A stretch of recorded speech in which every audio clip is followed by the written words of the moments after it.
He is the one that we want to honor. And that's why we say that we are here for the glory of God and the good of the people. Because you know, other political parties can promise you whatever they like. But because they leave God out of the picture, they will never be able to fulfill what God wants them to fulfill. They will, or what they need to fulfill, just in order to have a society that is really working. In the first instance, in our country, there's a lot of divisions and a lot of reconciliation that still needs to be worked out. A lot of suspicions, a lot of people with strange ideas about what is best for this country. We've come to the conclusion that God has given to us as Christians the ministry of reconciliation, and therefore we alone are in a position to bring about the reconciliation that's needed. We're often confused about why it is that Christians don't vote for us, but I suppose that it boils down to the fact that they don't know about us, as Dr. Gerrit said this morning. They don't know about us, so it's time that we get them to know about us. And then they don't vote for us because they have been indoctrinated. They've been indoctrinated.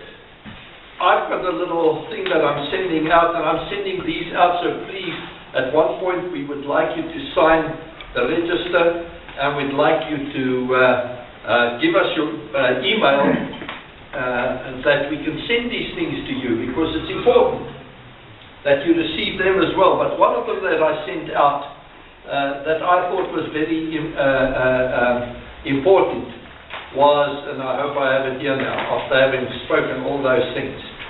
Don't see it.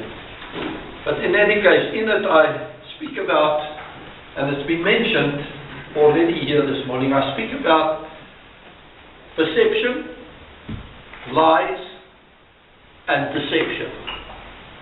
But it should really perhaps be deception, lies, creating perception. And that is what's been happening, you know. We've been so ordered, or so socially manipulated and engineered, that we don't know where we are any longer. We don't have a clear vision of what we should be doing as Christians. So we go to a church, quite a big church here in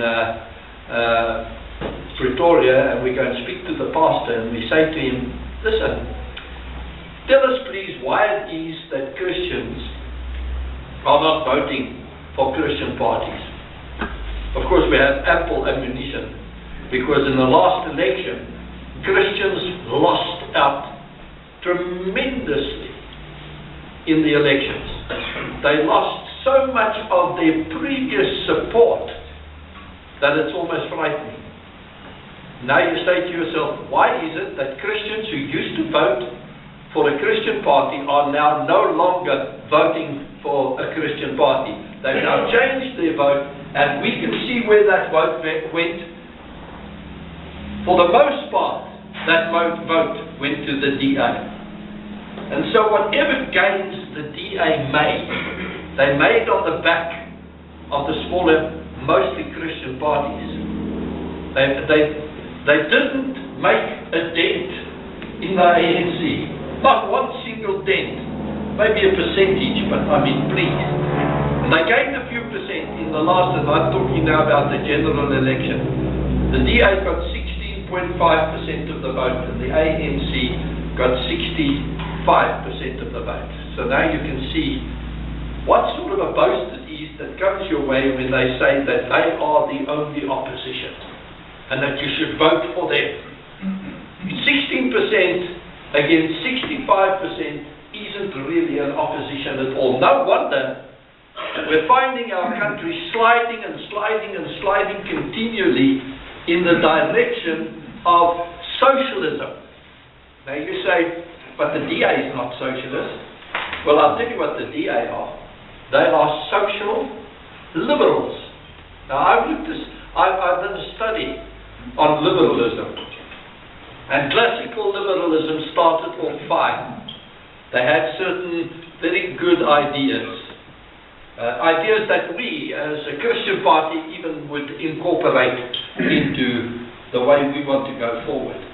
But at one point they changed from classical liberalism to social liberalism, and that is why we had that thing up there about two sides of the same coin.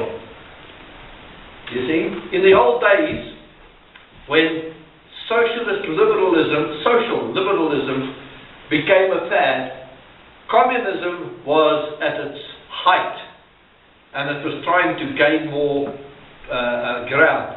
And so Stalin called social liberalism, he called them communists, useful idiots. And I want to tell you, today, the liberals are still the useful idiots. And a lot of people say, yeah, but you know, communism is dead. Communism is anything but dead. I want to tell you, at the moment, there is a revolution going on that is affecting every area in the